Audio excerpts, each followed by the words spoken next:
that Brion would pick red side and we would end up with the same side selection here, but they've actually now, after losing game 1, chosen blue side. So we are going to swap sides here. The first time we are going to see blue side prioritized today. Interesting stuff. Let's see what they have in mind here, because the Ashe pick, obviously, if T1 are not going to ban it, they'll get it into their hands. I think T1 will ban it, or they'll just ban it themselves on blue side here, so that's not the pick they're fishing for. Maybe Henna's Lucian.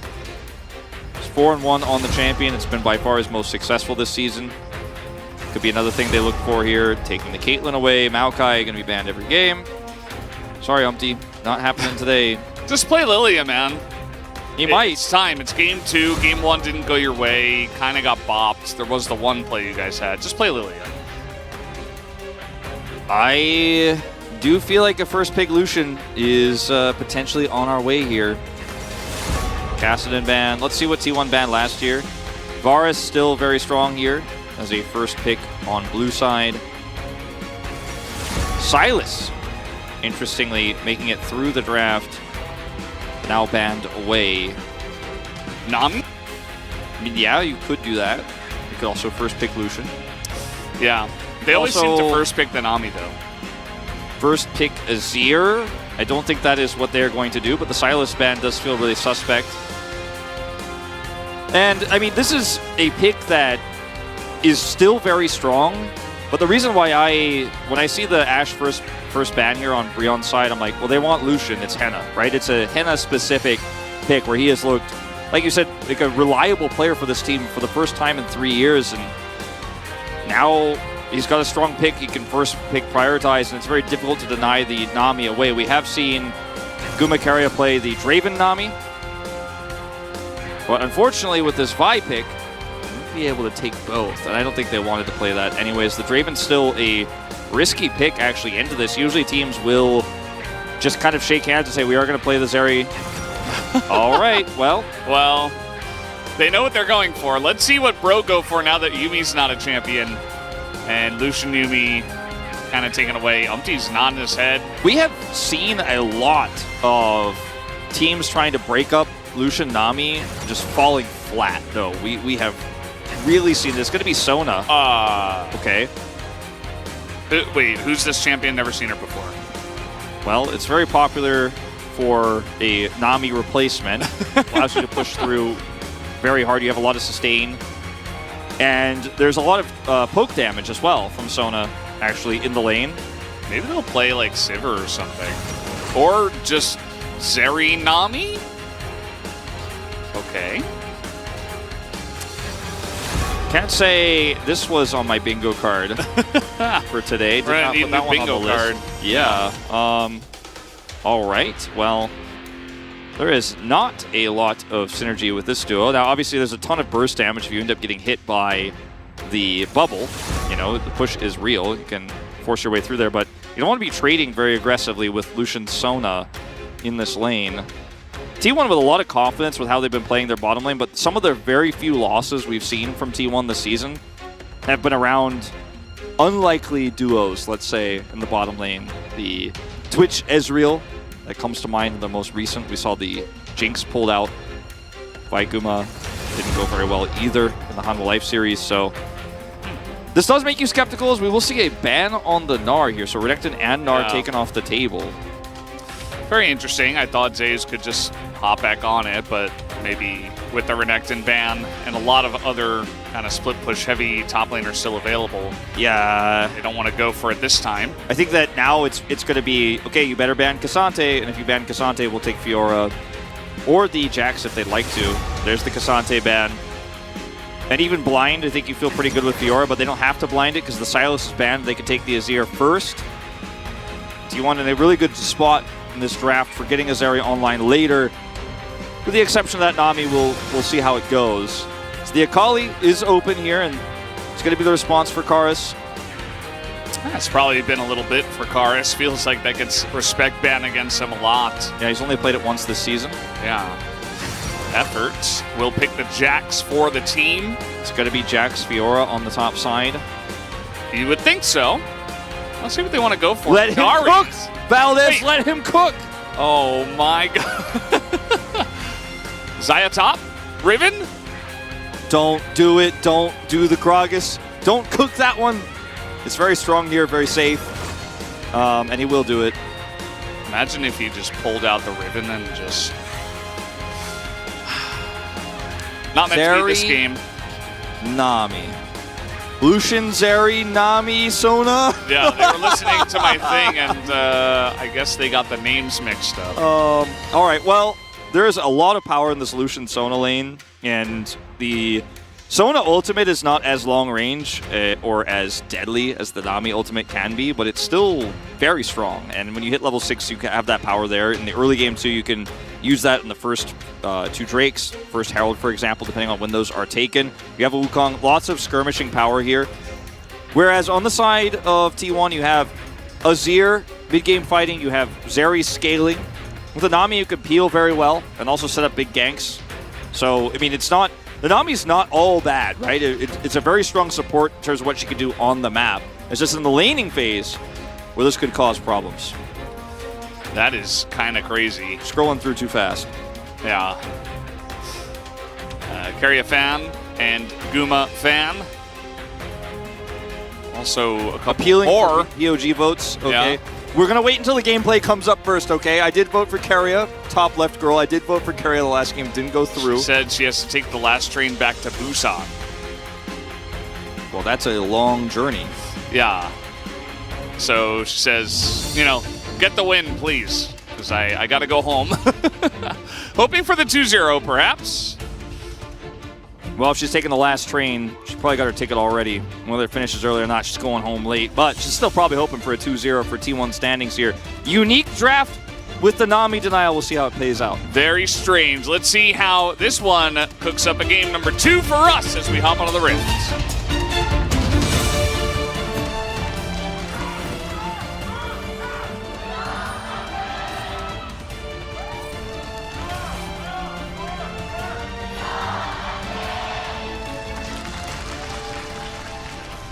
Here we are. And yes, that is Sona. And yes, that is Zeri Nami. You have come to the right place. This is the LCK. There has been a lot of discussion about, you know, in the past, especially when sometimes you'd see, because Lucian and Nami were always picked together, sometimes you'd see a Nami ban, for example. Like, are there other champions that can push as hard with Lucian? And Nami has been slightly nerfed, so has Lucian, but the discussion about Sona has always been there because you can get the movement speed, so you can push forward very quickly. You can get the heal, so you can sustain into trades. You also have that level 6 I was talking about. You can ult, you could push and do some damage. Like, it is a very much let's push, let's do damage, let's trade, let's be aggressive pick. Seraphine offering something similar in the lane, but a little bit more based on whether you can hit those shots, whereas Sona just kind of works by default. So I'm not sold on this pick necessarily here for effort, especially if you're going to trade aggressively here and take a lot of damage, but you can sustain through it. Pop a pot. Okay, double summoners here for both sides. Actually, Henna didn't use his Ignite, but everybody else did use their secondary summoner. This ends up being kind of deceptively pretty good for Henna and effort here because of that healing I was talking about. Yeah. And Scorch on the Sona, unsurprisingly, Airy. Just talking about it for like a second, it's been a while. Oh, I remember this. Yeah. Well, Yumi doesn't exist anymore, unfortunately, so good times, I suppose. Or bad times, I guess, depending on who you're asking. Peter not having a fun time in that game. But naturally, the Zeri is going to get the level 2 first. Neffert just standing up to that. Now they're going to get level 2. Ignite comes down on Naguma. Remember, he saved that. Henna did the flash forward, and one more auto will do it. And Gumayusi is going to go down, and Keria might be next since he will have to flash away to survive. Valdez, they picked away the Nami again. They're cooking, and I don't know about this one. They keep doing it. Keep doing it, and by the way, 10-0 Gragas for Zeus. It was every time he picked it when he was playing this last year, it was like, oh no, another Gragas game.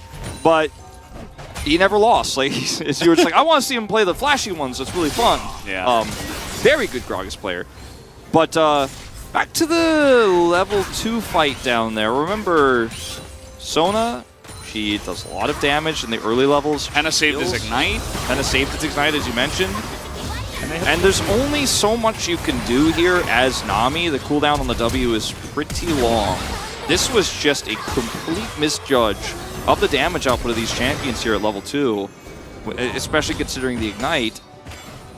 And I don't know what else to say besides that. Like, it's a bit of a surprise pick, certainly, but nice advantage here for Henna and Effort to have this wave now under their turret. Yeah, CSing basically perfectly until that last one. Caster Curse. Got a little Caster Curse in there. Very difficult wave to last it, though. But yeah, gotta be careful. I mean, I guess they assumed, like, I kind of assumed as well. I thought, you know, Zeri Nami should still be able to get the push advantage. Just with the pushing of the Zeri, and they kind of did. They hit level 2, and maybe they assumed, okay, we should be able to win this trade, but then Henna and Effort hit level 2 as well. So it wasn't like they were that far behind the pushing war. As Smite not here for Oner, he's going to have that stolen away. No double scuttle for the Vi players. The flash in front, and Oner will have to flash as well. Okay, definitely a scary moment there. Oner will be forced to flash. I thought for a second he was just going to flash one auto too late, but he does get out of there. It is Aftershock on this Vi, by the way. Not too uncommon, but just wanted to point that one out. And Conqueror proc there for Umpty does end up stealing the... does end up losing the control of the scuttle. I believe it was Umpty who got it, right? And yeah. Lost it. Yeah, okay. Yeah, Making sure I get my facts straight, because I got a little bit caught up in the flash there. But yeah, okay. Nice body. Hey, on the top side, here is Umpty looking for Zeus, who does have a very nice angle, though, and he's quite tanky on the Gragas, and now the Vi is here, but they don't want to fight it anymore, as Zeus now just going to flash away, and Oner's like, well, at least I'm here to support. I'm going to try to set up potentially for a surprise brush. I wonder if you saw that. You probably did, right? I don't think so. It was just the pet from the jungle that oftentimes shows on the spectator client, but yeah, just backs anyways. Yeah, be fine. Could have been a cool surprise, you know, gank there, but on the bottom side of the map, it's been a little while since we've taken a check-in here, and Sai kind of has a slight advantage, but nothing massive. But obviously we know that Lucian is going to have a big edge in early fights when the Gale Force is done. Going for an early Sheen, actually, as well, for some aggressive trading. Might not even be a Gale Force first this game.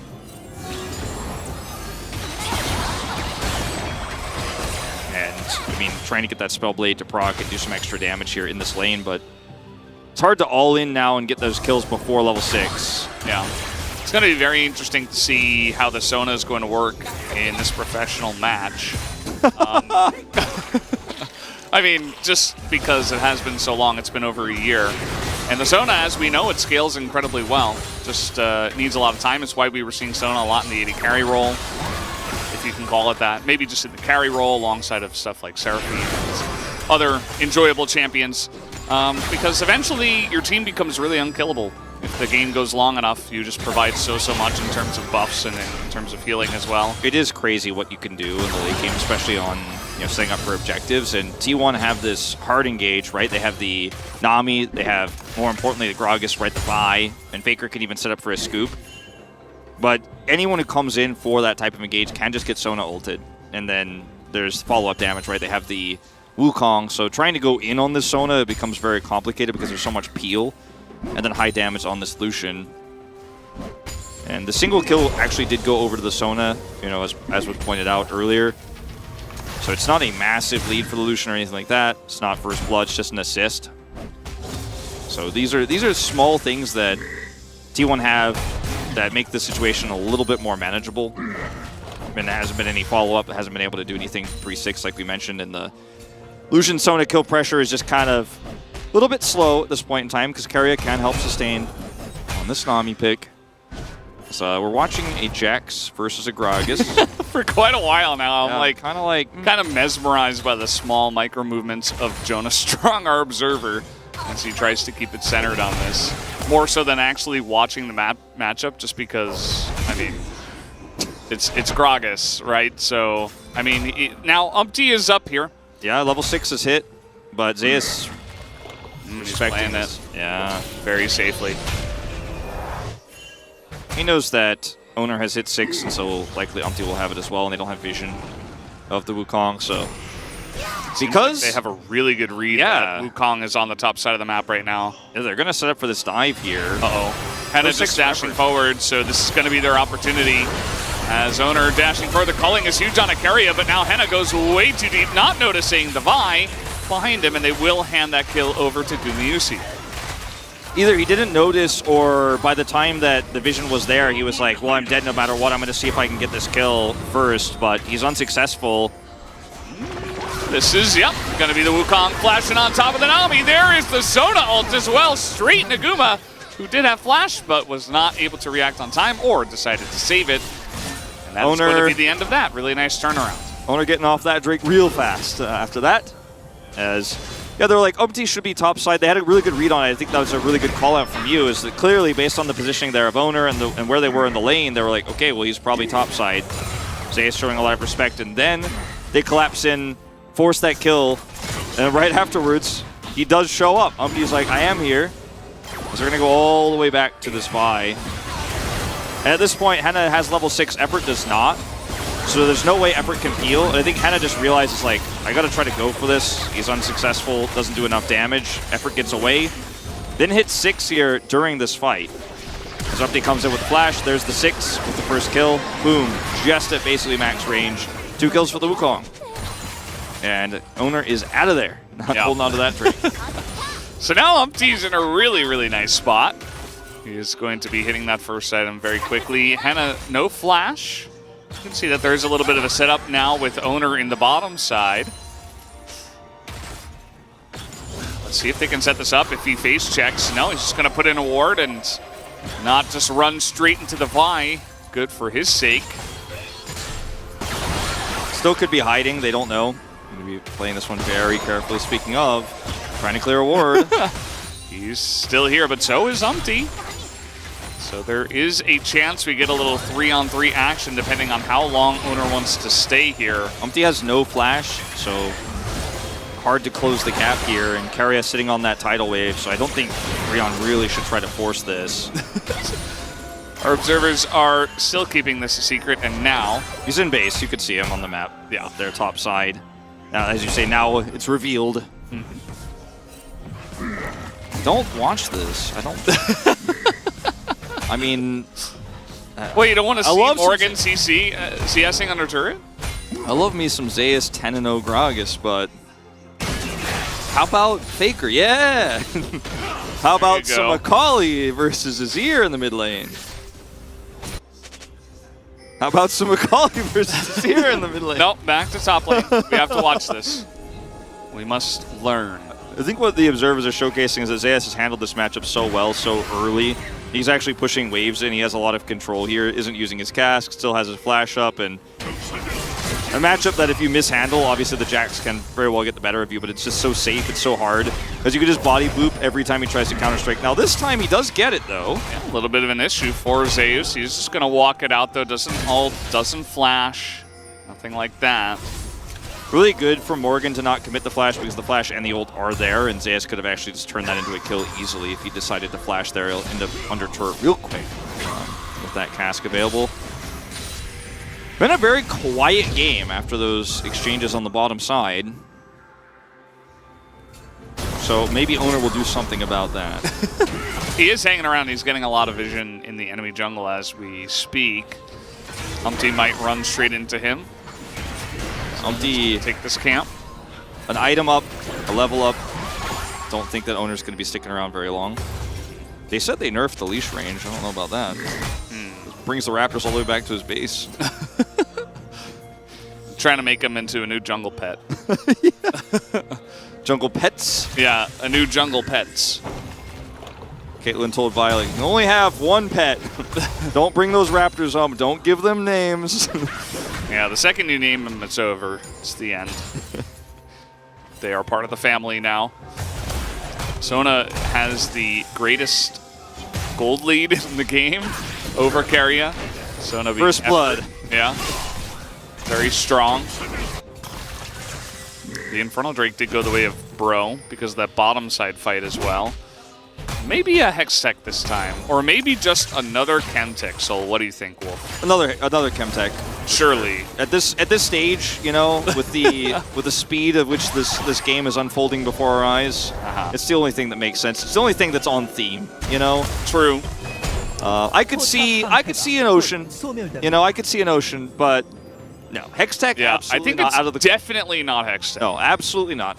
Like, there are only 4 possibilities, right? I think absolutely it's not Hextech. Anything else I could probably... Umpty! Oh, here's Where Umpty. Are you from?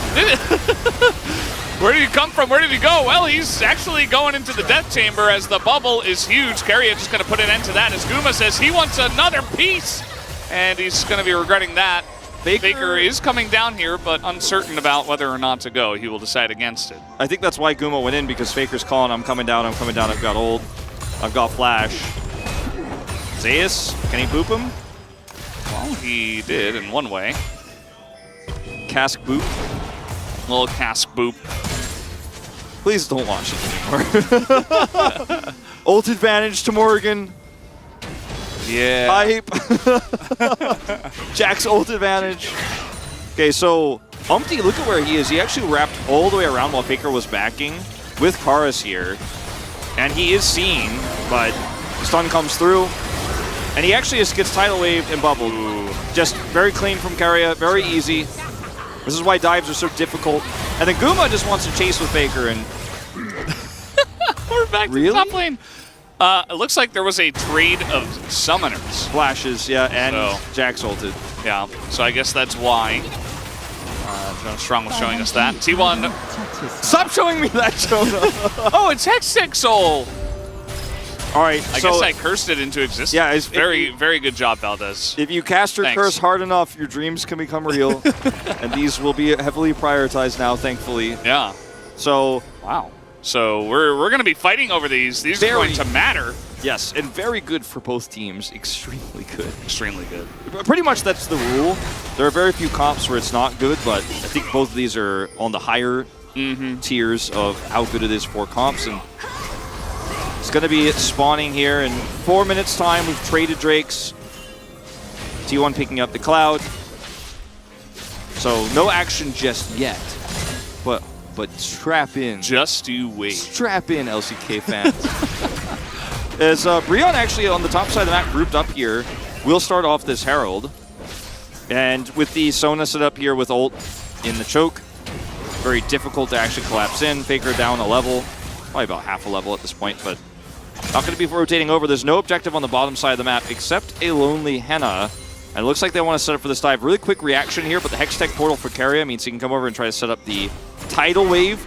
And Henna actually reacting very quickly. Yeah, this is very on vision. They cleared that control ward. And so they're just going to try to push into this turret. There's not much of a wave now, though, but 4 members of T1 in position. Maybe they're setting up for the Hextech Drake in 3.5 minutes. Surprising that Morgan decides to back here and not actually push hard top while they're all down here, because there's no defending this turret with or without him. And he's just going to Hextech back to lane. I guess maybe he picked up his Sunder? I think he had it. Yeah, I didn't quite see the finish on that. I'm not 100% sure, but I think he... I don't want to assume, but I thought he had it. Anyways. You're on vision. Oner in a little bit of trouble. He's going to get stunned up as well as double cycloned, and Umpty will flash in and secure that kill. Immediately, that's going to be pinged. He's like, well, there's a ward there. Yep. And that's going to be the turret going down here. So even though Jax didn't get a bunch of damage done on that top turret, which whether he had his Sunder or not, with that much of a commitment, definitely could have gotten some damage done. Get this one bottom side. Oh boy, Faker's just doing insane damage. The tidal wave into double bubble as... Oh man, I guess they just didn't have any flashes, or they just selected not to. They all get hit by everything. Yeah, the two of them just not able to flash out of that one. You may not like it, but this is what peak League of Legends looks like. Zeri Nami. It's okay if Keria does it, right? Yes. And that's not the first time, and it's probably not the last time in this game where we will see the tidal wave into bubble setup. This time it was fat, not just hitting the... With a PH? Yes. Nice. Bringing back that old slang. That slang is older than most viewers in the chat right now. I know. It's wild. but it's appropriate in this case. Yeah. It's too old for Keria, frankly, but if he watches this VOD, maybe he'll learn the vocab. So right now he's definitely making some big plays here defensively on the bottom side of the map. Because dropping the Herald here, catching the Vi, that's great. You know, Oner's backing on a ward, pings the ward as you say, he's dead, commits a flash. Thumbs up. And then we're pushing for a charge. We are pushing for a charge. So much damage from Faker. And then double bubble after tidal wave. Faker gets the scoop, which is wholly unnecessary, but it was definitely cool. 야, 나 너무 잘했고. Oh, I did so well. I'm so good. 너무 키라였다 방금. I didn't hear what they said at the end there. He's just so, let's say, self-confident. I mean, honestly, like, that was a huge overextension, and he played it perfectly. Yeah. He did cast the tidal wave at them. That was very good.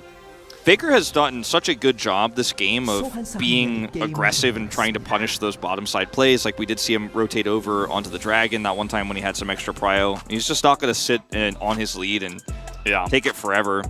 A lot of these plays at the highest level is just like, okay, well, Brion were trying to push that advantage, and then they didn't expect Faker was quite there, and they were already over-indexed, and so they just kind of got caught out by Faker and Keria. Yeah, and getting a second charge, Valdez, on that turret seems insignificant for that moment because there's no plates or anything, right? You're not getting any money, but could be significant if you're fighting over Baron. T1's trying to start that up, and Jax is on the opposite side threatening that inner and then potentially the inhibitor turret. You're really trying to push those very slight advantages, and then T1 are playing against the play and kind of catch them off guard. So the positioning is really what is so key for Keria and Faker. So even while I jest and I say, wow, he pressed his R button, it was more so that he was there in position and got aggressive against what Brion were expecting. Yeah, and Keria was there with tidal wave. But we talked about how Nami doesn't necessarily synergize very well with Zeri, except to sustain her in the lane, but you could see how many times the dive denial has been so huge. Similar to how Nautilus was super popular for a really long time with Zeri, because you deny the pick, but you also have the ability to deny dives with those roots. As we have had this frame drop issue a few times, we've had a few flickering screens and stuff like that in the game. It looks like Henna is reporting that right now, so we're just investigating it at the moment. Yep. It says that he will restart the client. It doesn't say that in English, actually, but that is what it says at the end. Yeah, that's what it says in Korean. Because of the frame drop issue he's reported, they are restarting the client or reconnecting to the client. I guess it's kind of like assumed, like what else are they going to do? So yeah, not calling out the lack of translation, but thought you guys should know. Yep, just always adding the additional context. So we'll be reconnecting, and it's a pretty tense moment here. But I think T1 with this play and denial of that second charge, or the punishment of that second charge, ends up putting Faker into a really nice spot. He's got a lot of money. He's going for a damage build this time around. Zeri is starting to come well and truly online. And the Jax hasn't been a very strong split push win condition just yet. He had the opportunity top side to push turret, but backed instead. And then, you know, now we're in a world where this Gragas is going to be some of the best initiation you can get.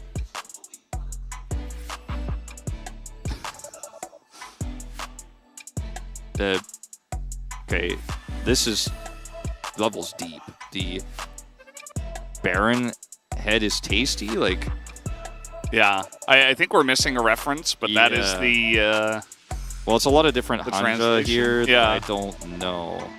Although I think the translation there is that the second Hanja is head, and then both of them is repeating for being tasty. I don't know. Perhaps. I'm rusty on my Hanja. Oh, so there's a... Okay, so Jisun gave us the translation, or the context. There's a kind of a saying that the fish's head is the most delicious part, and that's why I'm saying the Baron's head is the most delicious, because T1 definitely disagree. Getting there. No, I'm into it. You're into the fish head? Yeah, why not? Well, I mean, I would eat it, but I wouldn't say it's the most delicious part. And you would only eat it in very special circumstances. Oh, there's a Korean saying. Okay, yes, there is a Korean saying, yes. There is. There's also a saying amongst LCK fans, the Baron's head is the most delicious. True, yeah. That is an official LCK saying as of today. So I assume something new. Based on T1's Baron tendencies, that was a T1 fan. But by the way, we're back in. a T1 fans, there were 4 signs. Yes, that's true. But someone came up with the idea. True. I don't think they all just like telepathically were like, you know what? Any Chempunk chainsword enjoyers? Just wondering. I know a few haters, one of them over there on the space, one of them on live post. Is this right an now. okay spot where you're like up against a Sona? Maybe not. I'm not, yeah, you know, maybe I need to brush up on my 13.1B. Look, it's early in the meta, and Sona is a rare pick, and obviously heal deny is going to be pretty significant against her, but it's not Moonstone Senna. It is the Shirelius for the extra vision. Sona. What did I say? Senna. Sorry. I mean, that was pretty close, though. Sorry. Sona with Shirelius. At least you didn't say Aatrox. With movement speed. Yeah, I didn't say Aatrox this time. Yeah. Urgot. There are a lot of worse champions you could have gone for. So the movement speed is very good here for these champions, but I always generally like to give pros the benefit of the doubt.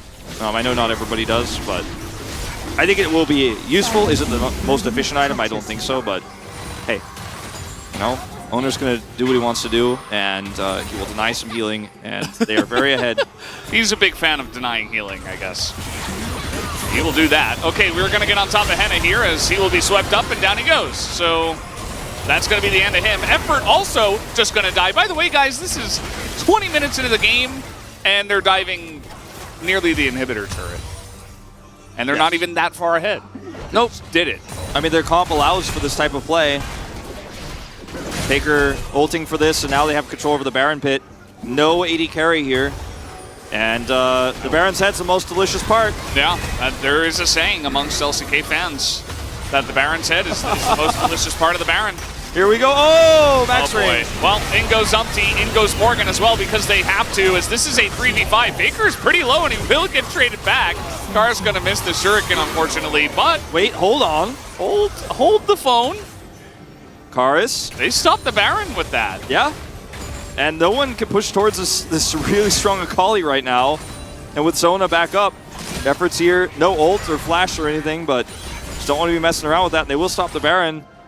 Faker shut down, and T1, I wouldn't call this greeting, but it was definitely a bit of a messy team fight, as this is Henna's death here.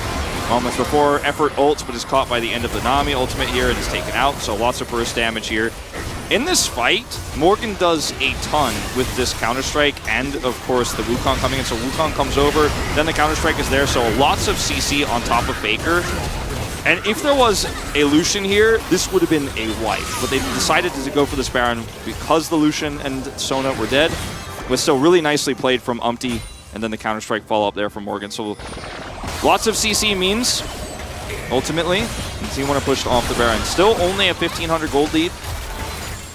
But it feels like it's higher when you consider where this area is at right now. And Oner just has no chill in this game. I mean, he's going to knock up Henna here, and we do have the tidal wave, but he's alone. I mean, he's so deep in here to make this happen.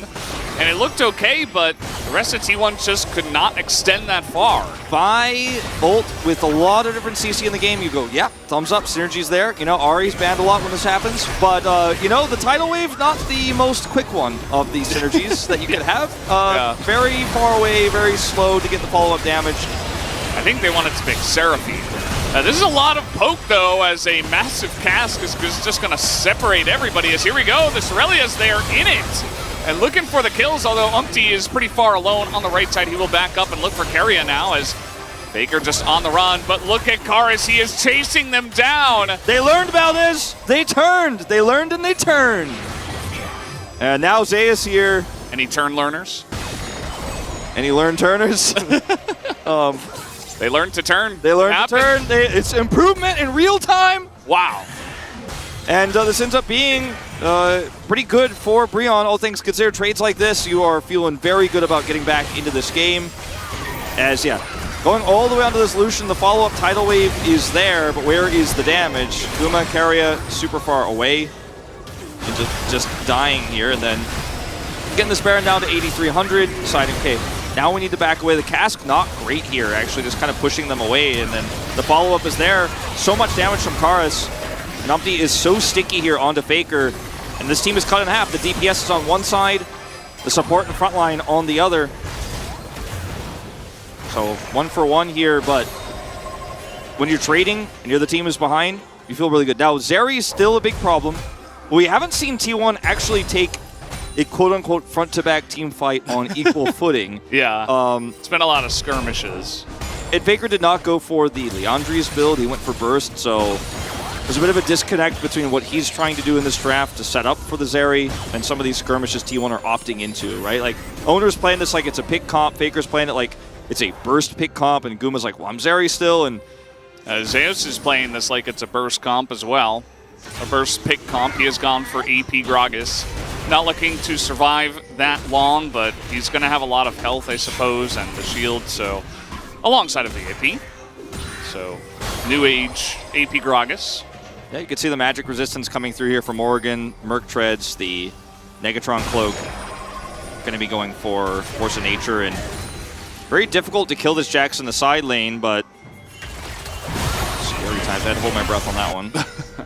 This Jax needs to actually start threatening real objectives, though, in order to get the worthwhile. Look at this quick call from Bro. Just going to run at the Baron. They don't have Henna, though. They've got Karis in a really nice flank spot here, so they might just try to get on top of Zeus here. The TP comes in as Zeus tries to run with the flash now from Effort. Not enough, though. Zeus is just going to get out. Meanwhile, T1 are taking down a free Hex Tech. That is the Hex Tech sole point. Yeah, this is a bit of an overextension here for Breon in terms of what they tried to set up here. Don't have the damage just yet without Henna, as you mentioned, and 3v4, T1 could say no. Certainly have. As Karis is still up there in no man's land. They're really trying to take that part of the map, but at the same time, they're just kind of losing a turret. They really want to control T1's rotation back towards this Baron with the Akali, but it's going to take a little bit longer here. Still no inhibitors down. And Jax is just not going to side lane this game. Morgan is just... Team fight Jax? Yeah, I guess so. Uh-oh. Okay, he's going to scry it. Good call from Faker. Didn't know what was on the other side of that bush. If Morgan had put a little bit more pressure on in so many of the moments in this game, whether it was that top side that he was left open to, the bottom side has been left a few times when Zeus is on vision, maybe there's a threat for a split push win condition in this game where you can slow T1 down on a Baron. You know, try to set the Akali flank and hard engage there and stop some backs and get an inhibitor and win a team fight that way. Teleport the Jax in, but he has no TP now, and Zeus with TP advantage means that right now, playing this waiting game, the poking, denying Baron game that Breon is playing, isn't going to work out long term. So you're just always going to be down a man. I wonder if part of why Zeus went for AP is because he wants wave clear against the Jax side laning. I wonder if that was part of his thought process. I think that's definitely part of it. The other part is that Lucian, in order to do damage against this really long range, like great CC and frontline comp that T1 has with even disengage with the tidal wave, is that you have the ability to blow up the Lucian. If he steps too far forward, you can just instantly delete him yourself, and then that's the end of that. That's half the damage gone on this team comp. So I think two-way is very strong. T1 very threatening here in the Baron River. And you see that there is a bit of vision. Bro are trying to push forward together. Effort not exactly tanking on the Sona, so he'll need help if he wants to clear vision. Does a little bit there. Kraken Slayer, by the way, and the Essence Reaver, we talked about the Sheen build, and now he's got the Kraken Slayer online, so very different Lucian build, no Gale Force, no aggressive pushing to look for a blow-up. You know, especially with the game state here, I think this is very good, but they planned this from a long ways away. So a lot more damage long-term in this fight with the CC they have set up. You know, there's 3 champions that can really lock down T1 and give Henna the opportunity to wail on him and hit those Kraken Slayer procs. So Morgan just doesn't have enough vision here, nor his jungler to actually look for any side laning. So once again, he's pushed away. They're, for a second, I thought they were trying to collapse like really quickly onto Morgan. Not quite the case. Faker just saying, okay, I'm going to push the bot lane. There were a couple of pings down there for him. I mean, Breon have to either pull the trigger here and force something to happen, force a TP out of Faker, or they will just keep following the Jax. And Breon are just going to be like standing around Baron doing nothing. You know, you do eventually have to make a choice. You can't just say, hold on, wait for it, TP's coming up. You know, now Morgan has his teleport, but he's sitting under turret as Jax, and T1 have freely taken this whole thing out. T1 are saying, okay, we're just going to push. If you want to try to rush Baron, you can. And they will, but very late. Are they just going to let this one go? TP for Zeus. I mean, he can get in there very quickly. They should know that this should be the call from the side of Breon. The question is, can T1 get in position on time, as here comes everybody on both teams. The engage here onto Zeus. Again, he's not that tanky. Big boop, though, and a huge cast gets everybody away. And that opens up Faker to get in there deep, and Guma is untouched on the left side of this fight as well. They're able to just zoom through the entirety of this bro composition. Karis, the only one to survive on the left side, and that is just going to be T1 collapsing and taking the Baron. And this is why there was so much hesitation for Breon to try to start that Baron up. It's because you're just going to get obliterated if you actually can't do it quickly enough, and spoilers, they couldn't. Karis, he may have overstayed his welcome, as now he's got to go into a stopwatch. Not even Azania's at this point. Faker going in, he's got Guma with him. They're just diving everything.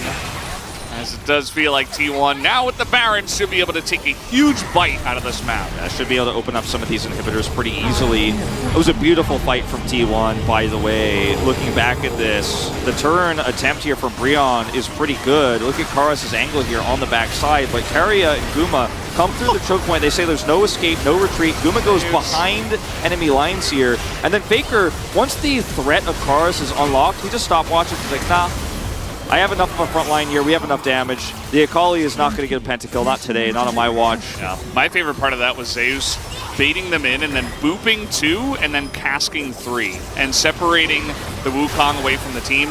just dies immediately. And the other 2 are just no longer threats because they got cast away. So it's immediate team fight win. And even though Gragas is not that tanky, he can still survive for quite a long time. It's very difficult to burst down, even with the AP build. Well, T1 now should be able to, as we've talked about, open this base up completely here, take out multiple inhibitors. But they could also potentially end here, as there's no flank threat. A ward here for Karis. There is a little bit. The question is, do T1 really care about it? Karis is looking for it. There is the Sona ult. They burst down Faker. That's going to be good enough, I think, as Karis now is in the back line. They're trying to turn this one. Nope, Guma did not die. Forgot about him. He's just going to get a Quadra and will be looking for the Penta on the Zeri of all champions. Zeus knock him out. Oh, Morgan. Morgan! You darling, you. Giga Chad Morgan. Giga Chad Morgan. Hands it over. And Guma will pick up the Penta. Congratulations to Guma. And big thanks to Morgan for letting it happen. T1 gonna pick up the 2-0. Zeus is like, I could have cast him out. If he tried not to, I would have cast him. Don't worry, Guma. You got a real Penta, because even if he hides, I've got cast. Wasn't even used in that fight. The flank angle that's set up there, the cross angle for Karis is just so hopeful, because there's so much peel, and you put everything into Faker. He dies, but you didn't touch Guma. You didn't touch the Fed Zeri. And they have such a front line. The Sona pick was interesting, and I think that wasn't really the defining factor. I think the defining factor in this game was some poor macro decisions from Breon, and this Jack's never, ever, ever able to threaten on sides the entire game. And he wasn't strong on the team fight either, because of the game state. And T1, there was some rocky moments in this series for sure, but they were by far the better team. I don't know. Is that a celebration? Saying stay hydrated. Is that going to win for Week 4? I think it might. But yeah, at the end of the day, T1, some overextensions. You know, we had a little bit of happy gaming, Vi syndrome, if you will. But, you know, they were still able to hold on. I think that certainly Bro are going to have to go back to the drawing board. It's 2 games where they didn't get smashed, but it still felt pretty much in control for T1 most of the time. Well, that's the thing. Like, I think it's going to be some good learning opportunities for Bro, to be honest. Every time T1 tried to get too cute or made a small mistake or backed in a weird place, every single time they were punished, but the gain was so small each and every time that you can't even really blame T1. Maybe a stronger team punishes them harder and wins the game, but that's how in control T1 was. It wasn't clean, it wasn't perfect, it wasn't their best series of League of Legends, but ultimately it's a 2-0 win. +2 in the standings, pick up another victory, stay number 1, stay on top. And this is your easier match of the week. Yeah, definitely is. they will walk away happy from this one. A lot of smiling faces. Doesn't feel like the last series they fought, which was a bit more down and dirty, a bit more of the 3-game series. Bit back and forth, some happy gaming, some overly happy gaming. So they weren't really doing that this time around. They kept it pretty tight for most of the game, as Keria had a very fun game on the Nami. He eventually built a Staff of Flowing Water as well, which is an item I haven't seen in quite a long time. T1 very aggressive, even with a slight lead, just saying, oh, okay, bro, you don't want to get proactive. We're just going to kill you. Every ultimate is a combo, is basically what T1 has said this game. This time kind of comboing, unfortunately, themselves into a Counter-Strike and Wukong ultimate, and they did lose control of this Baron. But again, trading up in kills. Again, it doesn't matter. These small victories are like this one, where you see an overextension from Oner. Does it lead to anything for Breon? Not really, not substantially. And every time we saw Breon try to pull the trigger and really be aggressive and really try to use their initiation, there's just too much peel here for T1. Look at how far back they can get on the side of T1, and it's like, well, you're chasing so far, you're losing the other part of the Zeus play. Boop. He actually booped 3 of them. Yep. And then just cast. On top of Keria completely locking the door with the tidal wave. Yeah. Umti was like, yeah, I'm going for the flank. I'm like, well, you're just going to get cast. 야 미드 터치 있나? 미드 쳐볼래? 미드 가보. 미드 올려. 하진한테 진짜 지금 까불면 포킹 볼게. 나 미드 간다. Talking about 우리 push 딜 mid. 덱스 반피. 바텀 막았다. 엉 높여, 엉 높여. 바텀 봐줘야 돼. 바텀 봐줘야 돼. 맞아. Keria is calling 야 별로다. for the help in the bottom Yeah, side. he's like, please protect me while the collapse comes through. 아칼리. He's already calling Penta. Already calling Penta. I want to see the reaction of Morgan. 일단 POG는 내 건데 펜타는 주라 일단. 나이스. He's like, it's my POG, but I'll give you the Penta. 야호. 뭐야호. And we'll see if Keria does in fact pick it up. I think it's a pretty good chance. He How just said good- Yahoo. Yeah. No specific thanks over to Morgan.